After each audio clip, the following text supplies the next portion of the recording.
E.G. Suppy raid call. Yep. E.G. Who is the call red Suppy. Zerg in the top right corner from UC Berkeley, playing in the CSL team, and also the recent new recruit to Evil Geniuses. It is Suppy, it's a short for Superior Wolf. That's what his username used to be back in the day. And actually, believe it or not, Suppy used to be a caster, and then he turned into a player. Yeah. I know that's really funny how that turns out, right? It's usually the other way around. Just ask Mr. Bitter. But now it's actually the other way around in this case. You know, and I think there was an episode where he met up against Noni. I want to say it's Noni in some sort of huge Brood War tournament, or not Brood War tournament, Brood War Team Liquid Attack. And I think Suppy beat Noni. Wow.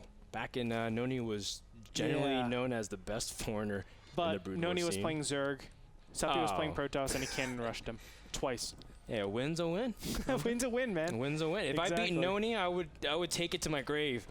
I would actually have it written on my tombstone: beat Noni PvZ with cannons. I don't care, man. Hey, I really don't care.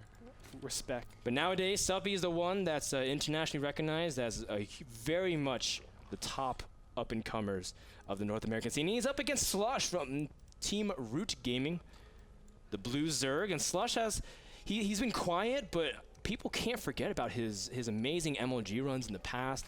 And I remember watching a lot of back when Slush was still, really undervalued, even back when he was doing really well. I remember watching his play and just saying, like, wow, he just knows exactly how to dismantle builds really well. And it was cool because I did get to play Slush one time in an online tournament, and he crushed me. And ever since then, I've respected him a lot. So I played him once in a 50-minute game where I was 2 or 2.5 bases ahead of him, and he was literally like 1 base. That's it. And I was like, I have this game won, and he came back and won the game. This was in an MLG game. Oh gosh, was this like Shakuris or something? No, no, it was on another bad map. Scrap Station. Nope. It was Delta Quadrant. 4-player. It was in a jungle. Jungle base. Wait, no. Tal'Darim. I have no idea. Brownish black jungle. There's 2 Xel'Naga towers in the middle of the map. Oh, Arid Plateau. Typhon Peaks. Typhon Peaks. Yeah. That's it. Wow, guys, if you don't know Typhon Peaks, it was back when Blizzard was still thinking they could make maps. And they were trying to experiment with macro maps, but Typhon Peaks was not the case at all. Oh my god, I can't believe you said that. Now we have That's so sick, bro. Now we have maps like Daybreak. No, what's really cool is that Blizzard's recognizing maps like Daybreak and putting it into the ladder map rotation, which I like. Daybreak's actually a pretty decent map, although I do kind of echo Rotterdam's sentiments. He says even though Daybreak's been around for a while, it's starting to get a little bit too figured out based off playstyles, and it has been around since last December of 2011. You know what, but I still don't mind that. There was a map called Destination back in StarCraft Brood War, and that was used forever. Literally forever. For years? And there was, Oh, man. Python was the same way. Oh, yeah, like Fighting Spirit was around? Fighting Spirit is the same way. I mean, it's always good to have that map that everybody goes to, because that's when actually players are able to put in a lot of mind games, which is cool. Yes, the maps might be figured out, but then all of a sudden it's like, how do they actually distinguish themselves? How do they actually get these advantages, knowing that there are these inherent advantages and disadvantages based on the map and different times of the game? So that's something that I really look forward to. Maybe Daybreak is going to be that map. I don't know.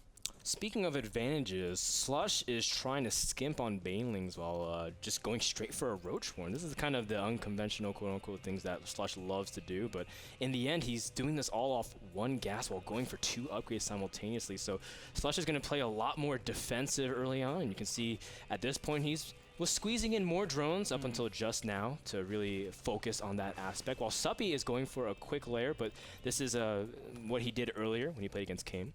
There are a couple of 1-1 pushes. Actually, he's going for a 1-1 push. +1 missile attack is on the way, so Slush most likely is going to just exercise that as soon as it comes up. Zerglings galore are going to be shown right now. And right now, Suppy has to be a little bit worried. Banelings are going down immediately, and there's that Roachborn.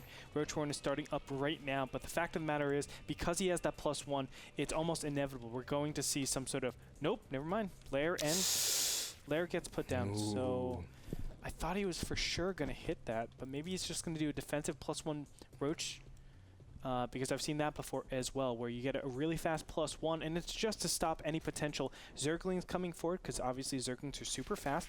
By having that +1 missile attack, you obviously two-shot every single one of those Zerglings, and from there, you're able to actually defend against any possible thing. I mean, you don't need Glial Reconstitution so fast, because you're in the defensive position. That's right. Roaches with +1 gives them 18 damage, allows them to two-shot Zerglings accordingly.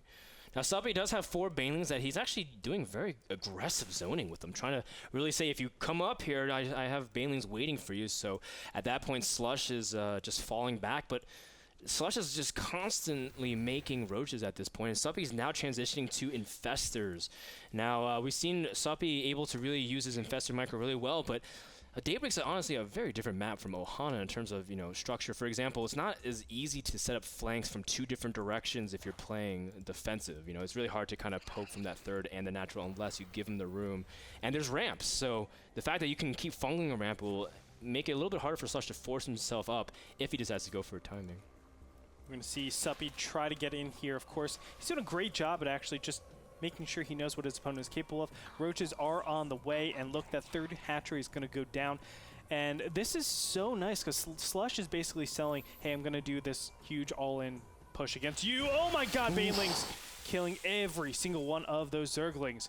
Beautifully done. Yeah. But look, these Roaches being here, just being on his opponent's side of the map, means he doesn't have to worry that much about Zerglings on his side of the map. More importantly, he sees if a third ever goes down there, he's just going to swish around and go and kill it. But really, I mean, oh my gosh, if he can do a little bit of damage here, that would be awesome. But Slush needs to be so careful, because there is a lot of potential for him to lose all of these units. Ooh, Suppy just buying time, actually leading the Roaches away from his natural. Now, the big thing is that these Infestors popped, but there was no pathogen gland, so he doesn't have a direct energy for fungal. He needs to buy a little bit more time, and Suppy still needs to. Now, ideally, he'll probably place the fungals right next to the spine crawlers, but I guess Slush is just more than content with setting up his third and getting a huge advantage in terms of macro. Oh, Suppy doesn't know that the third is coming up here. He's going to find out too late. Ooh. And I think that actually forces him to put pressure on his opponent, like, now. He can't let this third go up, and he needs to actually make use of his Infestors. He sees it now with the Overlords, so at this point, Suppy realizes, well, whoa, actually, he's been making this third for a while, been baiting the fact that he's not going to commit to an attack. And at least right now, Suppy, he's pretty behind also in the upgrade counts as well in terms of getting things like Roach Speed, +2 weapons. And I guess at this point, Suppy is... I mean, what do you think? You think he should go for a counterattack at this point? I take it back. I think Suppy should just go take his third base. Gosh, I would say he needs to obviously do pressure on his opponent, but it's really difficult to, especially in ZVZ with these enclosed positions. It's very easy to put up some sort of building, spine crawler, whatever it might be, and just you're fine. Spine crawlers plus Roaches, and then the occasional fungal sprinkles all over the opponent's force. The aggressive opponent, I should say. It's able to just block everything immediately, and Slush from here will have a good 100 seconds over his opponent, where he will be getting more gas than him. Yeah. Oh, very much so, more gas. He's going to have 6 guys as compared to 4, and at this point, Suppy, he's forced to play really defensive. It's too late for him to make any timings, and I mean, he'd be attacking straight up into his death at this point. So Slush will have an advantage in terms of upgrades for a while, but it's all about how he chooses to exercise it. Is Slush just going to sit back and wait for a huge 200 push? You can see that Suppy's immediately trying to deviate a little bit, putting down a Hydralisk Den. Now, Hydras in ZVZ are just purely for DPS and adding them to a different dimension to your unit composition, but what are your thoughts about Suppy's choice for Hydralisk at this point? I think it's correct. I mean, Zergling Roach Hydra is the absolute standard to actually go into mid-game. And once you get Hydras, it enables you to actually get a lot more positioning. Obviously, attacking into narrow positions, you get burned so much harder because those Hydras are just pounding down on any potential Roaches. And it could be in a situation where it's like, well, I've fungled your Roaches, and the attacker's Hydras can't even get in range because the Roaches are in the way. So that's really, really important. And obviously, if it's Roach Hydra against Roach, your advantage. So it's important to actually take this center location. We'll see how he's able to do that. Both these players just not opting to attack, and that's because of the defender's advantage, and it's just so powerful. Defender's advantage, and also the idea of counter-attack paths, because it's north and south. Ooh, Suppy splitting up his units. I don't know if he intended to do that, and he's recalling some of them. But if you attack one way, you can very much run around. I mean, if you remember the Senzenio in the NASL wildcards, it was just non-stop. Well, you're attacking me, I'm just going to go down the other path, where, honestly, even though you may have creep spread there, it's just really long distances, and you can kind of circumvent your opponent's army and then just force really interesting base trades. At this point, you can see that Suppy has pretty much caught up in supply. Both players are maxed, although Suppy does have a few more drones, meaning his army is slightly smaller, but with Hydra DPS, anything can happen. Oh, of course. But, you know, the Zerglings do hurt quite a bit. They do. As you're saying. Just because Zerglings are not quality supply, but still, both these players are just massing. That's all they can really do. That's all they feel safe with. And what's going to be the key thing for them to actually know that they can start attacking each other? Well, it's basically they have all their upgrades equalized, or one person has an upgrade advantage, and that's going to let them know. Currently, Slush actually is encountering a composition, I would say, what he thinks is a composition disadvantage, where Hydras are on the field, he only has Roaches. He's got 57 Roaches, Andre to 27. He's got 2 Hydras compared to 18. Suppy trying to commit a lot of his Zerglings to initially tank damage and really try to set up a huge concave from Slush, and Fungal's landing on a lot of the Roaches. Where are the Infestors from Slush? He's not really locking down anything. In fact, the only Fungals he did was landing on Suppy's Infestors, which actually is going to be huge as well, because a lot of the Infestors drop to the Fungals, and after everything's been said and done, Suppy has an incredible supply advantage because Slush did not have his Infestors engaging the army. In fact, a lot of them still have energy. Oh, no. And yeah, that's the big thing. Stopping that the mass fungal from Slush was so important. Suppy is so far ahead because of that. Look at the power of the Hydras really doing the damage. Obviously, taking that 4th base is so important from here. It's a job well done. Suppy at 181 supply to Slush's measly 128 currently, but a lot of that is actually in development. You can see 4 Roaches in queue, 6 Infestors as well.